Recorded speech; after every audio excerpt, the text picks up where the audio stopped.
विक्रम सम्वत 1998 सालमा पहिलो पटक काठमाडौँमा ड्राइभर सङ्घ भन्ने दर्ता भएको हामी इतिहास पाउँछौँ। ड्राइभर सङ्घ बन्दै गर्दा त्यो बेलाको मजदुर महान मजदुरले के गर्नुहुन्थ्यो भने त्यो बेलाको 1 रुपैयाँसम्म जम्मा गरेर सङ्गठन निर्माण गर्नुपर्छ र मजदुरका निमित्त हामीले युनिटी निर्माण गर्नुपर्छ भनेर त्यो अगुवा मजदुरले काम गरेका हामी स्मरण गर्छौँ। त्यो बेलामा 1 रुपैयाँ दिने ती महान चालक साथीहरूलाई, त्यो मजदुर साथीहरूलाई म सम्मान गर्न चाहन्छु, सल्युट गर्न चाहन्छु, ताकि अहिले हामी यत्रो सेवा सुविधा दिइरहेका छौँ, मजदुरका निमित्त हामीले काम गरिरहेका छौँ। तर एक ट्रिपको 50 रुपैयाँ दिनुपर्छ भनेर भन्यो भने कतिपय हाम्रो साथीहरू तर्केर भाग्न खोज्ने, कतिपय साथीहरूले यो टिप शुल्क काट्न नपरे पनि हुन्थ्यो भन्ने। म फेरि एकपटक तपाईँहरूको यो अधिवेशन हलबाट संस्थापक अध्यक्ष कमल बुढाथोकी अहिले क्यान्सरसँग लडिराख्नु भएको छ।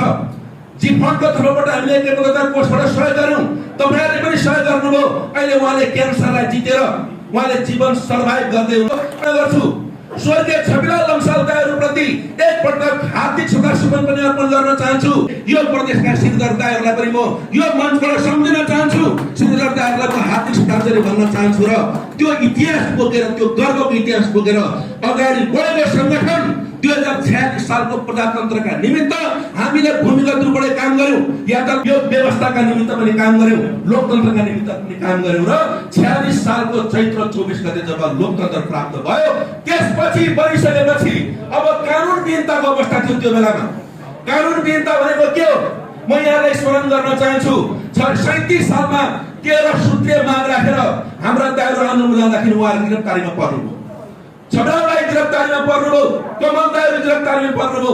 त्यो बेलाको माग के थियो भने नम्बर 1 मै के थियो भने चालकलाई हक्कडी लगाउने प्रथाको अन्त्य गरिनुपर्छ भन्ने थियो।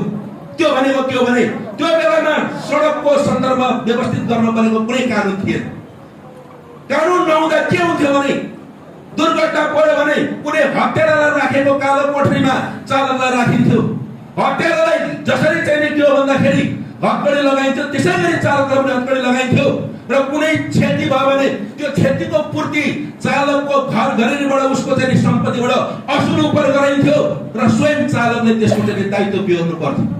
त्यसको अन्त्य गर्नुपर्छ भनेर अगाडि बढेको हाम्रो आन्दोलन जब 46 सालको परिवर्तन पछि अब हामीले के भन्यौँ भने अब यो देशमा यातायात क्षेत्रलाई समेट्ने कानुन चाहिन्छ भनेर हामीले भन्यौँ र कानुन निर्माण गर्नका निमित्त त्यो बेलामा आदरणीय नेता चुडामणि जङ्गली विकहरू लाग्नुभयो, आदरणीय नेता उद्धव केसी लाग्नुभयो, आदरणीय नेता यी हुनुहुन्छ अहिले विदुर कार्तिक लाग्नुभयो। 2049 सालमा सवारी तथा यातायात व्यवस्था ऐन जारी गर्न हामी सफल भयौँ। 49 सालमा चैत्रको 24 गते यही नेपाल यातायात स्वतन्त्र मजदुर सङ्गठनले 3 दिन 24 सूत्रीय माग राखेर हामीले 3 दिन चक्का जाम गर्यौँ। प्रतिफल स्वरूप यो कानुनको ड्राफ्ट गर्ने क्रममा हाम्रो सङ्गठनका नेतृत्वको भूमिकाको कारणले गर्दा यो ऐन जारी गर्न हामी सफल भयौँ।